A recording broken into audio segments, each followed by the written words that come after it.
Attack on Titan has finally returned with quite possibly one of the best episodes of the series yet. It had everything. Cinematic-like quality, an amazing death or two, and so much more lore and tidbits to talk about. And well, gosh, I feel spoiled.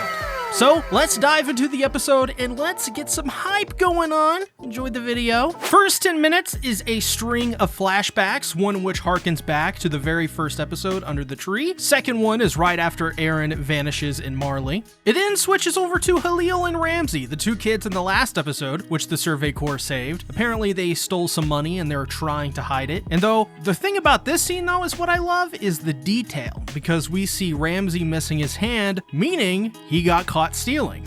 And we see when that happened, because we then see Eren walking the streets, contemplating probably how things are about to go, when he sees Ramsey being beaten in a dark alley. He goes, he saves him, and after saving Ramsey once more, in front of the moon, bathed in a depressing, almost blue glow, he cries and he weeps, apologizing to Ramsey for what he's about to do. And I love this scene because you can see the tortured agony on Eren's face. He clearly did not want to go through with any of this, which is actually kind of a stark contrast to how he's seen throughout the previous episodes. Of course, the last episode we got a little bit of that with the idea that, you know, we saw the sequence, right? With him cutting off his leg, poking out his eye. That was a pretty hard sequence to watch, and it showed the depths of his character, what he would go to complete his goals, and what he would sacrifice. And continuing on, as this is happening, the community that Eren and his friends partied with in the last episode are now observing the rumbling, stomp out civilization in their world. And their auras, the wall titans, they're so hot that any footstep they make, if they get in the vicinity of anything, they scorch the trees. Even we see people being burned alive, buildings being burned. It's terrible. It's horrifying. And Halil and Ramsey are brutally crushed by the Wall Titans. And I love this detail. Before Ramsey's death, he sees the ghostly figure of Founder Ymir. This whole sequence is just so haunting because we see people try to escape any way they can, trampling others to death, pulling people out of moving vehicles. My friends, this is true horror. Nothing like this has ever been witnessed in the series. This is the epitome of terror. Then we finally get the sequence of Eren holding out his arms. He's now truly free. This entire opening sequence is haunting. It's memorable. Never going to forget it in my life. And there is a reason why, when I originally read the manga, you can see my chapter reactions in the card in the top right if you want to watch those. I love the story of Halil and Ramsey in this series. I think they were only in this series for about 2 episodes, but their impact is absolutely just amazing, and I cannot wait to make a video about specifically these 2 characters because, oh man, there's so much depth to it. And just seeing, and I love the detail, by the way, of the Wall Titans burning everything they come in contact with. I don't think that was in the manga, and it's a really nice detail that, well, plays later on in Hanji's death. But before we get to that peak fiction, let's talk about some other peak fiction. Let's talk about some romance. We see the next sequence I'm going to talk about, Annie and Armin. It happens like right after the flashback. Armin is kind of snapped out of it, and we see just Annie and Armin sitting down for a chat, pretty much just talking about their feelings and, you know, hella blushing. This was very cute in the manga, and it actually, in my opinion, was done better in this anime. It was just a really nice couple minutes, honestly. And this is one of the few times in Attack on Titan that seemingly 2 people are happy together. The fact it's Armin and Annie is actually even more strange if you think about their history. And after the sequence, we then see Eren and his hollowed out eyes inside the Founding Titan. It's truly depressing to witness. I actually do, in a way, feel sorry for Eren as much as those birds are chirping in the background. So, man, it's just sad. It's sad what this episode portrayed Eren as. In the previous seasons, he was sort of portrayed as obviously this hardened, evil, almost villain type because, you know, he's the leader of the Jaegerists. He outsmarted Zeke, his own brother, and Yelena, and he started, you know, the Jaegerists, which is basically the man with a funny mustache. It's very, you know, similar to that. So it's just, you know, it's depressing. It's depressing to see Eren this way, because now he's being shown as someone who is clearly a little bit more vulnerable than we once thought. But later on, I did actually find it really funny that Mikasa was surprised by Annie and Armin, doing their weird thing. It was actually sort of refreshing to see, because I love Mikasa's reaction.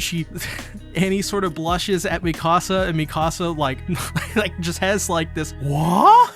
What? It was such a, I don't know, it was such an anime moment in an anime, by the way, that doesn't have many, I guess traditional anime moments. It was really nice to see. It was really refreshing. I loved it. And then later on, we also see Annie and Reiner make up, and Annie even embraces Reiner. Another rare sequence of atonement and forgiveness and people smiling generally in this series. Oh man, it's so good. Floch is one of my all-time favorite characters in Attack on Titan, and he came back with a vengeance after being shot by Gabby Gang. Hashtag Gabby for life. I mean, his death is brutal and honestly well-deserved, having his artery sliced by Mikasa's movement gear. I love the sequence where they show Mikasa has latched onto his throat. He's clearly dying, he's losing blood, and he's trying to raise his gun as he's just being held up by the cord that is coming from Mikasa's gear. Crazy stuff. I also think it's really cool that it paved the way for Hange's death, because he ended up hitting the fuselage of the flying boat, thus making every crucial moment even more crucial and forcing our next character death, Hange, which we'll talk about in just a second. But the final part I want to mention about Floch is this. A lot of people think I hate Floch, and they think I hate Floch because I'm not like one of those weird edgy Jaegerist people, right? But I love Floch. Truthfully speaking, I think Floch, he is a character that he didn't really have much going on in season 3, but Isayama just geniusly turned his character around and turned him into a character that, quite honestly, is one of the best in the entire series. I mean, in the same vein that Isayama kind of did that with Gabby, he did it with Floch as well. And we have to acknowledge that, sort of, because Floch is just a great character. He inspired a lot of movement and action in this series to move forward. He was basically Eren's voice when Eren didn't have a voice, and he was just so crucial and integral. Without Floch, final season is a shell of its former self. And that's just honestly the truth. So, not rest in peace, Floch, but I will say this. You're the king of something. It ain't good, whatever it is. This leads into another shocking death. This time, not as joyful as Floch's death. This time, it's Hange's turn. She sacrifices herself to help try and slow down the Wall Titans of Paradis, to help give Kiyomi's engineers more time to make repairs on the flying boat. And what can be said that, honestly, probably is gonna be said forever about this series. Hange's death is really satisfying, heartbreaking, and truly brutal and beautiful in a way.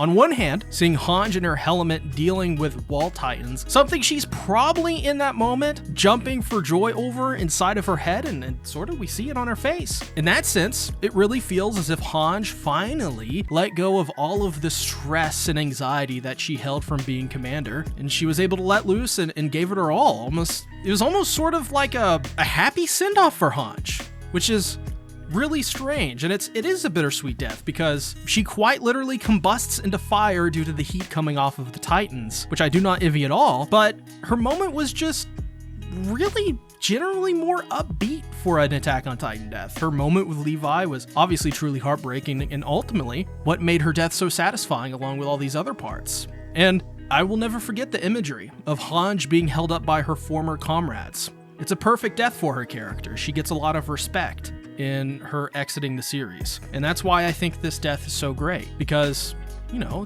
it's a little bit of a happier death. It's a little bit of let's pay respect for Hange in this moment. So, great character death. Honestly, I've loved her character since the very beginning, and you couldn't have asked for a better death. Though I would like to take a second to ask you all to subscribe to my weekly seasonal anime podcast. This Monday, of course, we'll be talking about the new Attack on Titan episode. 500 subscribers, we will be switching from audio only to face cam. So help me grow my podcast. And back to the video. Skipping ahead a little bit, I'll have much more of a detailed analysis and breakdown later in the week, so subscribe for that. Falco and Gabby tell Annie about a vision he had, which pretty much came from Zeke. Seems the Beast Titan has tainted some of Falco's Jaw Titan. As well, it's revealed that the powers of the female Titan are basically to mimic other abilities from other Titans. This is pretty much why Annie was able to command pure Titans on Paradis like Zeke was, with the ability to scream. But other than that, this sequence was really great because it sets up the future Beast Titan stuff, which is really cool. And as well, you know, more scenes with Annie is a-okay with me. Like I said, I'll talk more about in detail this sequence later on. For now, this is just the first impressions video. If this is a war for Paradis, the Battle of Paradis begins when we see a train in the desert heading up a small canyon. This is important setup, as it seems this is where the war for Paradis will pretty much be waged and finished. We see the Alliance make their entrance. Armin and Mikasa and the other Survey Corps members are the first to go in and make, I guess, landing on the Founding Titan, and they go in an amazingly animated sequence. Then Reiner and Peak in yet another badass sequence, which culminates in the climax of the episode, and they show a shot of the Founding, gray and red, looking absolutely extremely menacing.